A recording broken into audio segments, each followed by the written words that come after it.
मी मराठी, माझी भाषा मराठी, मराठी बोला, आपले सगळे व्यवहार मराठीत करा।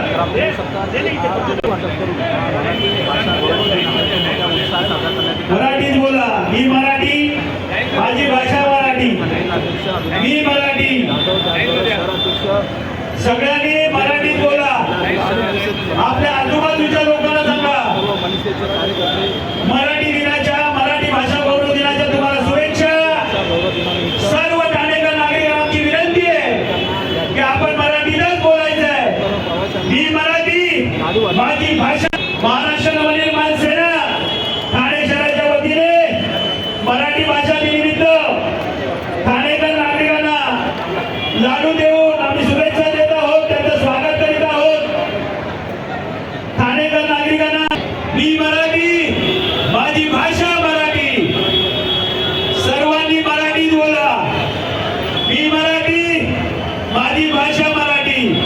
ठाणेकर नागरिकांना आमची विनंती आहे की सर्वांनी मराठीतच बोला। मी मराठी।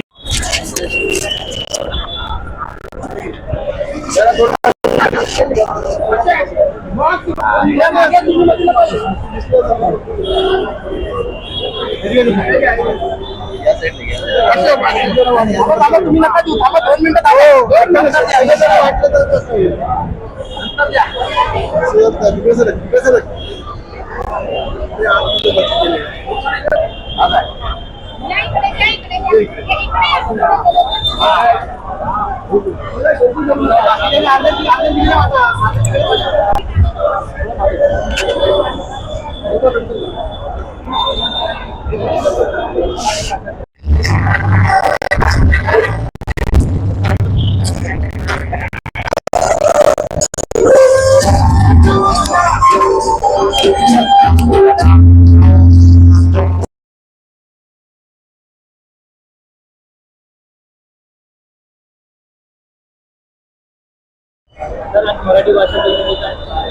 आज मराठी भाषा गौरव दिन आहे आणि मला असं वाटतं की हा दिवस नसून आमच्यासाठी सण आहे।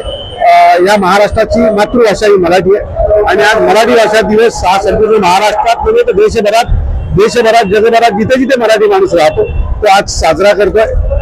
आम्ही देखील ठाणा स्टेशनमध्ये लाडू वाटून मराठीचा जास्तीत जास्त वापर करावा असं लोकांना अपील करतोय। या महाराष्ट्रात मराठीचा अभिमान आणि मराठीचा जागर व्हावा यासाठी महाराष्ट्र नवनिर्माण सेना आणि सन्माननीय राजसाहेब नेहमीच तत्पर आहेत। मला वाटतं की कालची घटना ही दुर्दैवी आहे, अशी घटना घडू नये। अशा एसटी जे डेपोज आहेत, एसटी डेपोज असतील, रिक्षा स्टँड असतील, त्याच्यावर पोलिसांनी बारीक लक्ष ठेवलं पाहिजे। यांचं वेळोवेळी या जागेवर जाऊन त्यांची तपासणी झाली पाहिजे, परंतु असं आपल्याकडे होता येत नाही। कायदा सुव्यवस्थेचा प्रश्न हा महाराष्ट्रात मोठा बनत चाललेला आहे। बीडच्या घटनेनंतर हे तर अजून जास्त प्रमाणात लोकांसमोर येत आहे।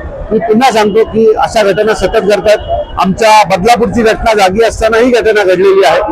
या घटनांवर आळा बसावा यासाठी गृह खात्याने लवकरात लवकर योग्य ते पावलं उचलावी अशी आम्ही त्यांना विनंती करतो।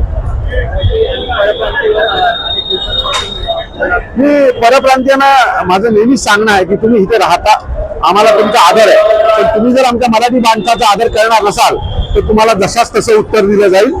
महाराष्ट्रात राहतात, तिथल्या राज्य तुम्ही जिथे पैसे कमवतात, जिथे तुमचं पोट भरलं जातं, त्या भाषेचा जर तुम्ही अभिमान बाळगणार नसाल तर आम्हाला आमचा अभिमान बाळगून घेता येतं।